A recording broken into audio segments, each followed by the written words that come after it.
nous devons tout faire pour Dieu. Nous aligner derrière Dieu. Disposer à sa volonté. Nous devons poser la question, Seigneur, comment tu veux que nous disposions les choses? Tu peux dire à Dieu, je prophétise, je parle en langue, mais comment tu veux que je fasse? Une église remplie du Saint-Esprit progresse. C'est comme ça que le Saint-Esprit doit revenir à sa place. Il va nous briser pour nous rebâtir. Et le ciel va se réjouir. Tu vas accomplir la parole que Dieu avait dite. Nous sommes dans le monde et nous ne sommes pas du monde. Nous sommes à Bungu ici. Si tu regardes dehors et tu regardes, tu vois qu'il y a une différence. Tellement il y a du mouvement là-bas. Au début, j'avais même du mal à me concentrer. Je me suis dit, Seigneur, est-ce que je serai? Les gens sont chauds. Comment les gens se comportent ici? Nous sommes du monde, mais nous ne sommes pas du monde. Alléluia. Amen. Nous devons marcher sous l'Esprit de Dieu. Nous ne devons pas marcher selon notre personnalité, mais selon la personnalité de Dieu. Le Saint-Esprit a soif de son Église. Alléluia.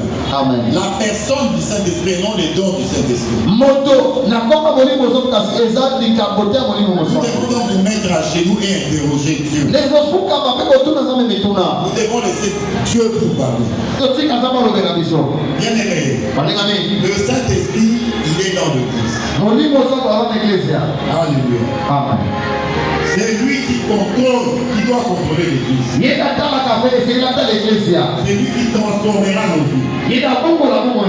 Et c'est lui qui va résoudre tous les problèmes qui nous ont empêchés. Et la transformation, c'est le Saint-Esprit. Quand il vient, il brise, il transforme. Il n'y a pas de brisement sans douleur. Il y a un prix à payer. Alléluia. Amen. On parlera de l'Église, mais on a ôté le Saint-Esprit dans l'Église. Alléluia. Amen. Le Saint-Esprit, c'est lui qui doit contrôler. Si tu es orgueilleux, lui, laisse-lui prendre sa place. Laisse-le te conduire. Alléluia. Amen. Tu ne peux pas apporter ce qui est au ciel, toi, avec les intérêts. Il n'y a que le Saint-Esprit. Alléluia. Amen. Tu veux être applaudi? Oh, ce que nous cherchons, ce ne sont pas les acclamations, mais nous voulons ce qui vient du ciel. Oh, bien aimé, ôte la peur ce matin. C'est que les gens disent de toi. Cherche la satisfaction du Seigneur. Alléluia. Amen. C'est comme ça que Job avait dit, l'Éternel m'a donné la vie. Le Saint-Esprit, c'est lui qui donne la vie. Alléluia. Amen. Le Saint-Esprit n'est pas un détail de ton histoire. C'est le Saint-Esprit qui est l'auteur de ton histoire. Tu ne peux pas écrire ton histoire sans le Saint-Esprit. Il y en a qui sont assis, ils sont en train de juger les virgules, les points. Oublie ces détails, c'est le message du Très-Haut. Le Seigneur a vu l'état de ton cœur. Et le Seigneur te demande de le ramener. Alléluia. Amen. Et il prendra le contrôle de tout. Il t'a donné des dons. Il veut les récupérer. Mais il a besoin d'être avec toi. Il veut être en partenariat avec toi. L'Éternel veut conduire son peuple. Il veut répondre le nom de l'Église.